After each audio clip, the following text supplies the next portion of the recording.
BPSC maker के इस नए एपिसोड में आप सभी का स्वागत है।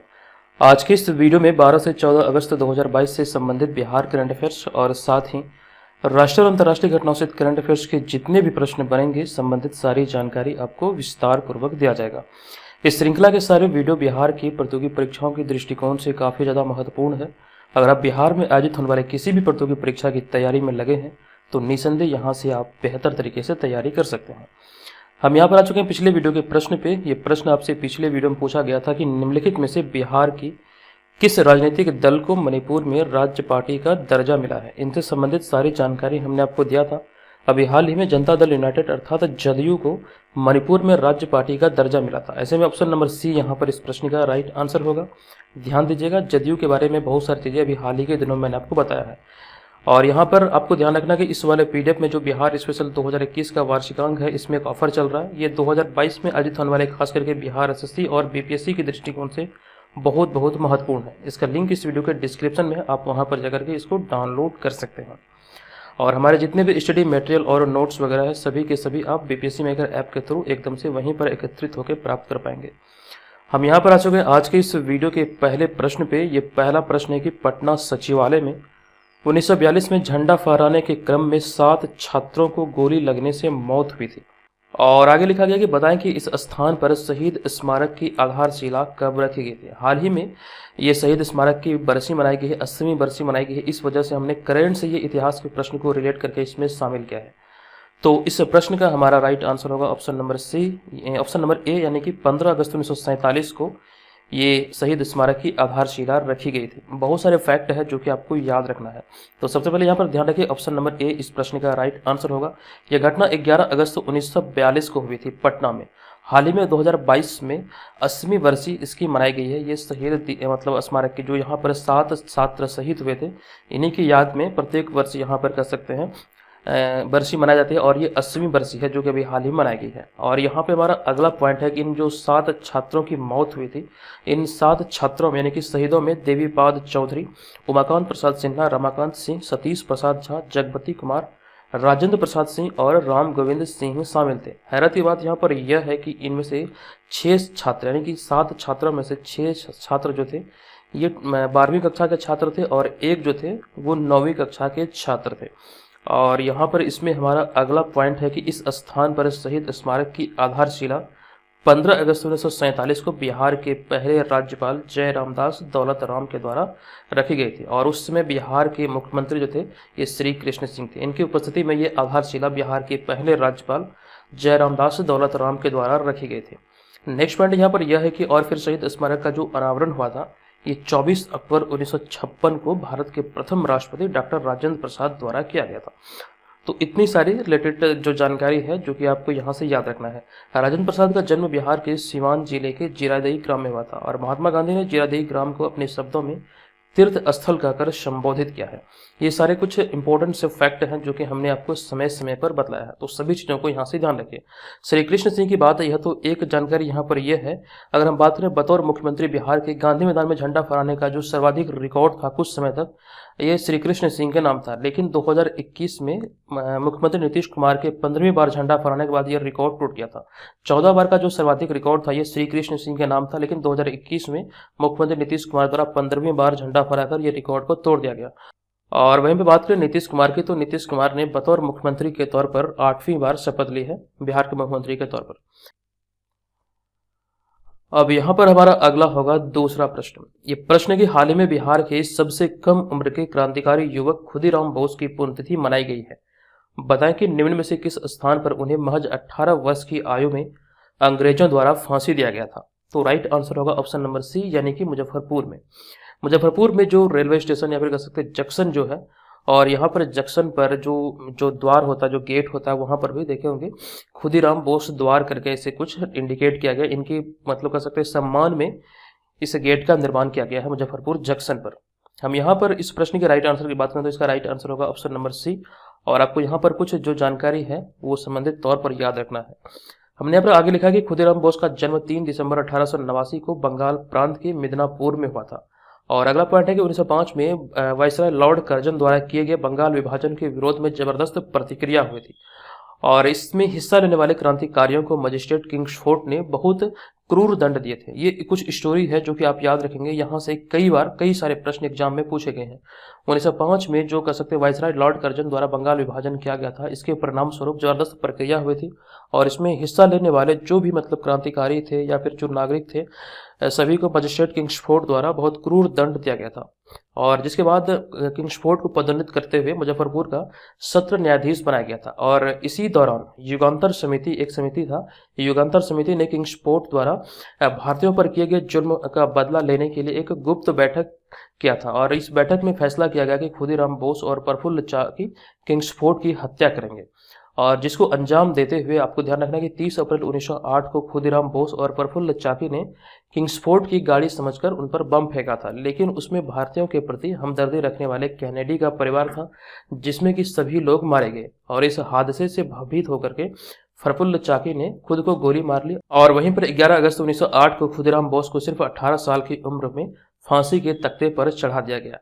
तो यहाँ से कई बार प्रश्न एग्जाम में बने हैं, ये डेट आपको याद रखना है। और उस समय किंग्सफोर्ड के बारे में जो यहाँ पर हमने आपको जानकारी दिया कि मुजफ्फरपुर का सत्र न्यायाधीश बनाया गया था, ये पूरी स्टोरी यहाँ से आप याद रखेंगे तो बहुत सारे प्रश्न यहाँ से आपके एग्जाम में आराम से बनेंगे। कई बार यहाँ से प्रश्न पूछे गए हैं। प्रीवियस वर्षों का जो प्रश्न पत्र देखेंगे तो वहाँ से आपको थोड़ा बहुत जो कह सकते हैं अनुभव मिलेगा, तो आप उसके आधार पर जान पाएंगे कि यहाँ से प्रश्न अक्सर पूछे जाते हैं। और यहाँ पर इस प्रश्न को इस प्रकार से पूछा जा सकता है कि मुजफ्फरपुर बम कांड कब हुआ था, तो याद रखिएगा ये हुआ था 30 अप्रैल 1908 को। और खुदीराम बोस को फांसी जो दिया गया था ये 11 अगस्त 1908 को दिया गया था। चलिए अब यहाँ पर हम चलेंगे आगे, उससे पहले हम लोग यहाँ पर बिहार से जुड़ी हुई जो बेसिक से फैक्ट है, कई बार यहाँ से एग्जाम में प्रश्न बने हैं, उसे देखते हैं। पुनः आप लोग एक बार दोबारा रिवाइज कर लीजिए। भारत वाले मैप पर जो ये बिहार की स्थिति देख रहे हैं आप, बिहार की चौहद्दी की बात करें तो उत्तर में नेपाल, दक्षिण में झारखंड, पूर्व में पश्चिम बंगाल और पश्चिम में उत्तर प्रदेश है। बिहार के राजकीय चिन्ह की बात करें तो इस इमेज में आप देख सकते हैं 2 स्वास्तिक के बीच में पौधे वृक्ष है, ये बिहार का राजकीय चिन्ह है जो कि बहुत इंपॉर्टेंट है, इसे आप याद रखेंगे। अब बिहार की राजधानी की बात करें तो बिहार की राजधानी है पटना और वर्तमान में राज्यपाल है फागू चौहान, मुख्यमंत्री है नीतीश कुमार जो कि 8वीं बार शपथ लिए हैं। और अगला पॉइंट हमारा है राजकीय पक्षी है गौरैया, अभी हाल ही में 20 मार्च को विश्व गौरैया दिवस मनाया गया। अगला पॉइंट है राजकीय पशु है बैल, राजकीय वृक्ष है पीपल, राजकीय फूल है गेंदा। जनसंख्या घनत्व की बात करें तो 1106 व्यक्ति प्रति वर्ग किलोमीटर बिहार की जनसंख्या घनत्व है। ये आंकड़े 2011 की जनगणना के आधार पर शामिल किया गया है। नेक्स्ट पॉइंट है क्षेत्रफल, 94,163 वर्ग किलोमीटर बिहार का क्षेत्रफल है। और वहीं पे राज्य भाषा की बात करें तो प्रथम राजभाषा हिंदी और द्वितीय राजभाषा उर्दू है।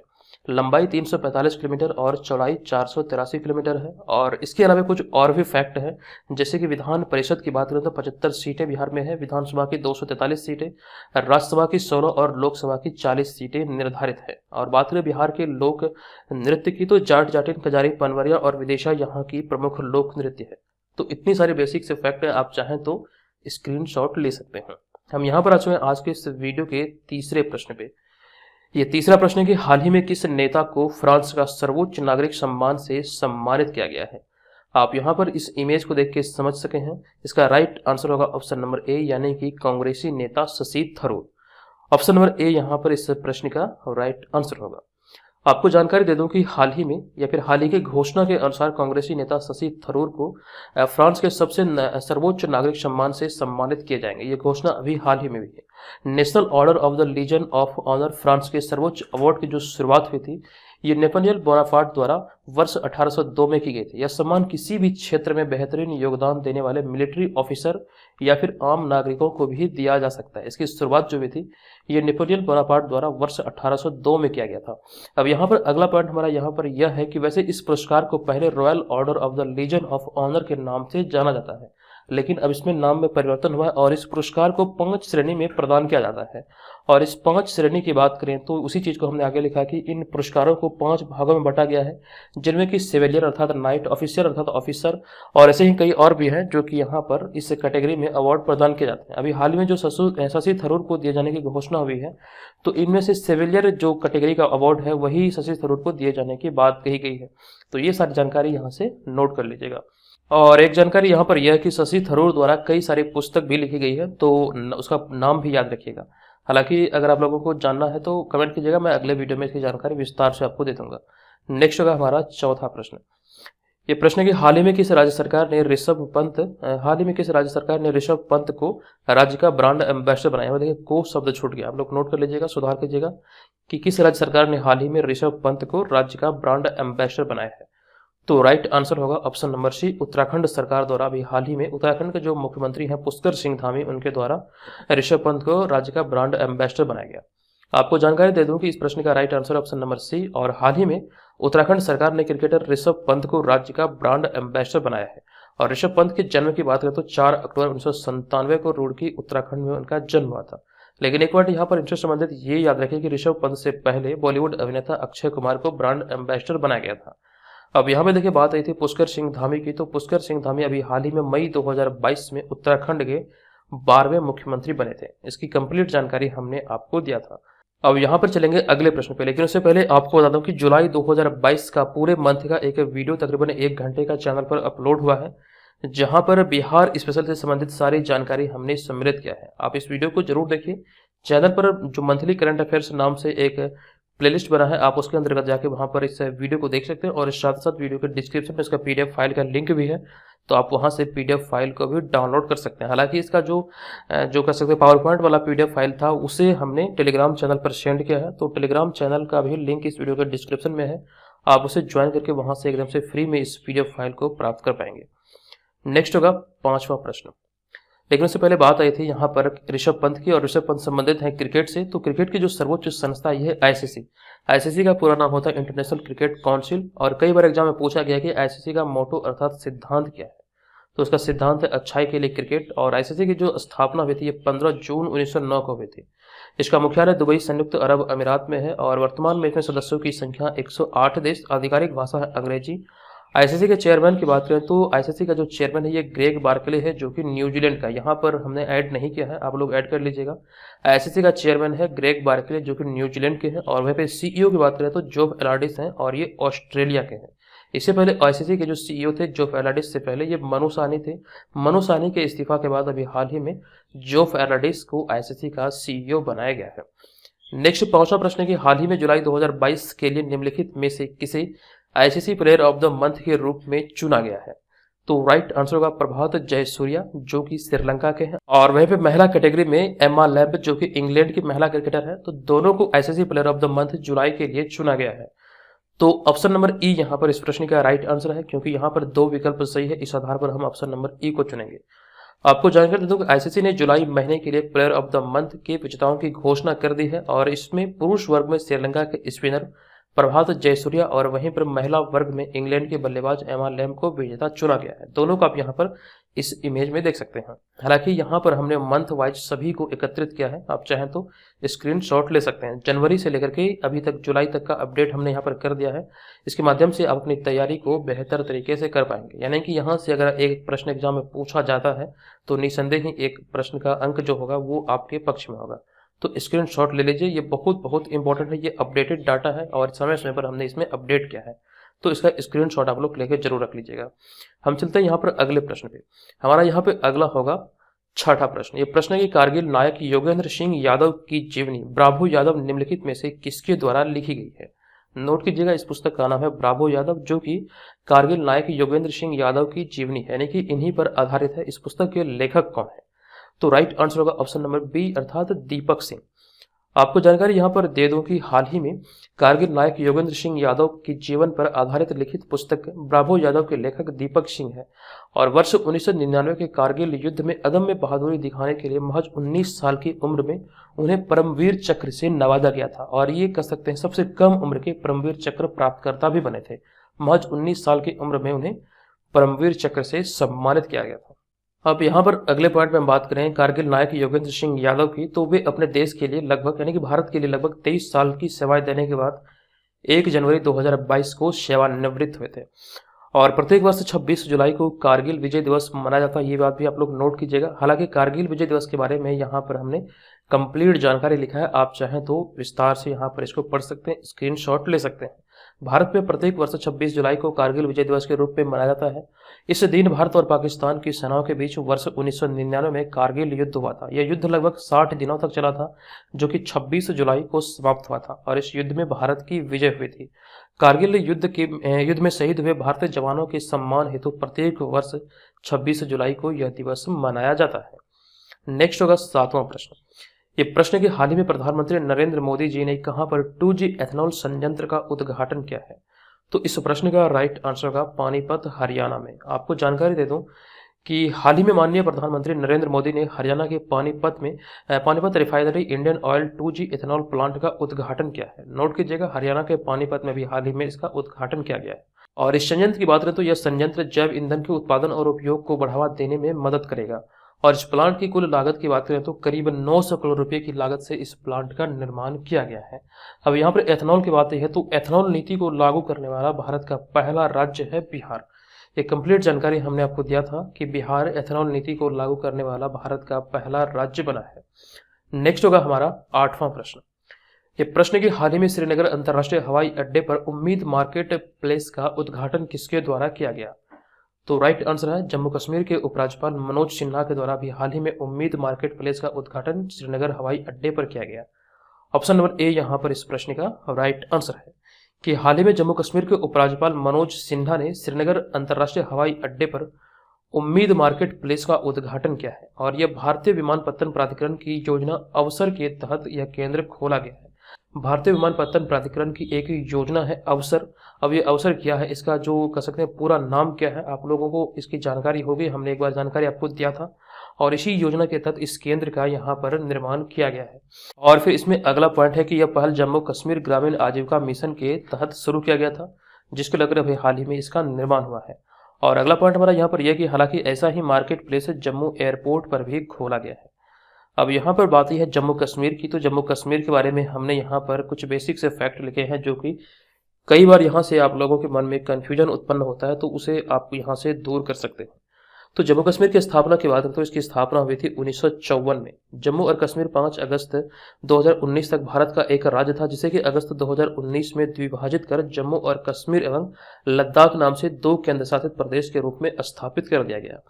अब यहाँ पर जो एक महत्वपूर्ण पॉइंट है, जो सबसे लास्ट वाला आप यहाँ पे देख रहे हैं कि जम्मू कश्मीर को विशेष राज्य का दर्जा देने वाले अनुच्छेद 370 के प्रावधानों को 5 अगस्त 2019 को खत्म किया गया था। यानी कि धारा 370 का जो समाप्त किया गया था यहाँ पर, ये किया गया था 5 अगस्त 2019 को। ये डेट बहुत इंपॉर्टेंट है, नोट कीजिएगा, आपके एग्जाम में ये पूछे जा सकते हैं। उसके बाद यहाँ पर हम चलेंगे अगले प्रश्न पे। अगला होगा हमारा 9वां प्रश्न।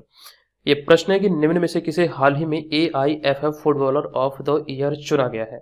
तो इस प्रश्न का जो राइट आंसर होगा ये होगा ऑप्शन नंबर ई। ऑप्शन नंबर ई यहाँ पर मैंने इसलिए बोला क्योंकि यहाँ पर पुरुष और महिला वर्ग दोनों में ये AIFF footballer of the year चुना गया है। पुरुष वर्ग की बात करें तो सुनील छेत्री और वहीं पर महिला वर्ग में मनीषा कल्याण को यह सम्मान दिया गया है या फिर इसके लिए चुना गया है। इनसे संबंधित जानकारी आपको दे दूं कि हाल ही में महान भारतीय फुटबॉलर सुनील छेत्री को रिकॉर्ड 7वीं बार अखिल भारतीय फुटबॉल महासंघ यानी कि AIFF पुरुष फुटबॉलर ऑफ द ईयर के रूप में चुना गया। वहीं पे महिला कैटेगरी की बात करें तो इसके साथ ही इसके अतिरिक्त महिला वर्ग में मनीषा कल्याण को AIFF द्वारा वर्ष की यानी कि 2021 की सर्वश्रेष्ठ महिला फुटबॉलर का पुरस्कार दिया गया है। अब यहाँ पे बात करें AIFF अर्थात ऑल इंडिया फुटबॉल फेडरेशन की, तो आपको ध्यान रखना इस पुरस्कार की जो शुरुआत हुई थी या फिर ये अवार्ड देने की जो शुरुआत हुई थी, इसकी शुरुआत 1992 से हुई थी और सुनील छेत्री को यह रिकॉर्ड 7वीं बार इस अवार्ड से AIFF पुरुष फुटबॉलर ऑफ द ईयर का पुरस्कार मिला है या फिर सम्मानित किया गया है। इनसे पहले जो ये अवार्ड इन्हें मिला था, तो आपको ध्यान रखना है कि 2007, 2011, 2013, 2014, 2017 और 2018-19 में भी यह सम्मान उन्हें दिया गया था। ऐसे में भी हाल ही में 2021-22 के लिए इन्हें यह सम्मान दिया गया रिकॉर्ड 7वीं बार। अब यहाँ पर अगला होगा 10वां प्रश्न। ये प्रश्न है कि कैबिनेट ने हाल ही में भारत और किस देश के बीच ऑडियो विजुअल सह प्रोडक्शन संधि को मंजूरी दिया है? इस प्रश्न का राइट आंसर है ऑप्शन नंबर सी यानी कि ऑस्ट्रेलिया। आपको जानकारी दे दूं कि हाल ही में केंद्रीय मंत्रिमंडल ने फिल्मों के सह निर्माण को बढ़ावा देने के उद्देश्य से भारत और ऑस्ट्रेलिया के बीच ऑडियो विजुअल को प्रोडक्शन संधि को हस्ताक्षर करने की मंजूरी दी है। ऑडियो विजुअल को प्रोडक्शन संधि को हस्ताक्षर करने की मंजूरी अभी हाल ही में केंद्रीय मंत्रिमंडल द्वारा दिया गया और इस प्रकार के समझौते के अंतर्गत सरकार और निजी कंपनियां फिल्मों के निर्माण में एक दूसरे का सहयोग करेंगी या फिर सहयोग कर सकती है। और आपको ध्यान रखना ये समझौता अभी हाल ही में ऑस्ट्रेलिया के साथ हुआ है। नेक्स्ट पॉइंट है कि साथ ही ऐसे समझौते से ऑस्ट्रेलिया के साथ भारत के संबंध और बढ़ेंगे और दोनों देशों के बीच कला और संस्कृति का आदान प्रदान होगा और जिससे कि इस क्षेत्र में रोजगार के अवसर मिलेंगे। और अगला पॉइंट हमारा यहाँ पर यह है कि हालांकि भारत अब तक दुनिया के अन्य देशों के साथ इस प्रकार के 15 समझौते कर चुका है। ये नवीनतम आंकड़ों के आधार पर आपको ध्यान रखना, अब तक के ऐसे समझौते 15 देशों के साथ किया जा चुका है। नेक्स्ट होगा हमारा 11वां प्रश्न। ये प्रश्न है कि 44वें शतरंज ओलंपियाड 2022 में भारतीय पुरुष और महिला टीम ने कौन सा पदक जीता है। तो दोनों वर्गों ने कांस्य पदक अभी हाल ही में ये 44वें ओलंपियाड 2022 में अपने नाम किया है, जो कि तमिलनाडु में ये आयोजित हुआ था। आपको यहाँ पर जानकारी दे दूं कि हाल ही में 44वें फीडे शतरंज ओलंपियाड का जो आयोजन हुआ था ये तमिलनाडु के ममल्लापुरम में 28 जुलाई से 9 अगस्त 2022 तक किया गया था। और आपको यहाँ पर यह ध्यान रखना है कि पुरुषों के वर्ग में उज्बेकिस्तान की टीम ने 44वें शतरंज ओलंपियाड के ओपन सेक्शन में स्वर्ण पदक जीता है। लेकिन वहीं पे हम बात करें सिल्वर मेडल अर्थात रजत पदक की, तो आर्मेनिया की टीम ने यहाँ पर सिल्वर पदक अपने नाम किया है। और जबकि भारत बी टीम ने ओपन वर्ग में कांस्य पदक जीता, यानी कि पुरुष वर्ग की यहाँ पर बात किया जा रहा है।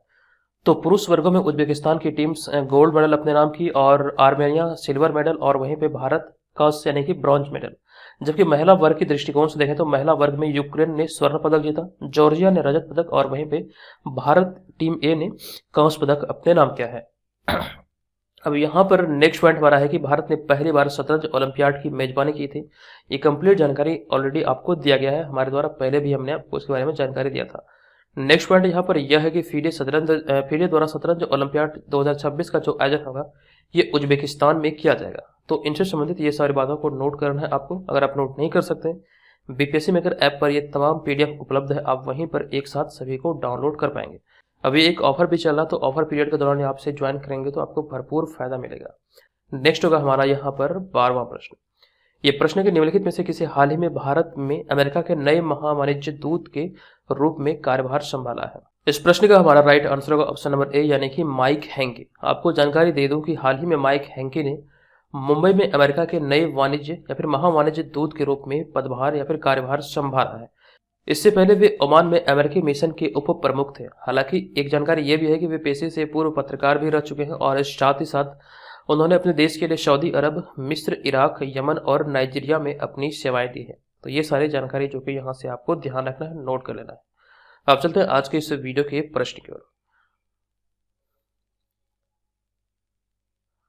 तो आज के इस वीडियो का हमारा प्रश्न है कि निम्नलिखित में से भारत के 75वें ग्रैंड मास्टर कौन बने हैं। कंप्लीट जानकारी यहाँ से आपको दिया गया था, आप चाहें तो विस्तार से सभी चीज़ों को लिख सकते हैं। और एक्चुअली यहाँ पर ये ध्यान रखिए, बीपीएससी की तैयारी में जो लोग लगे हैं तो बीपीएससी में अगर ऐप पर अभी एक ऑफर चल रहा है जो कि 17 अगस्त 2022 तक रहेगा। आप यहाँ पर हमारे तमाम कोर्स में भरपूर छूट का लाभ उठा सकते हैं इसे ज्वाइन करके। ठीक है, तो आज के इस वीडियो में इतना ही, मिलेंगे नेक्स्ट वीडियो में, तब तक के लिए धन्यवाद, जय हिंद।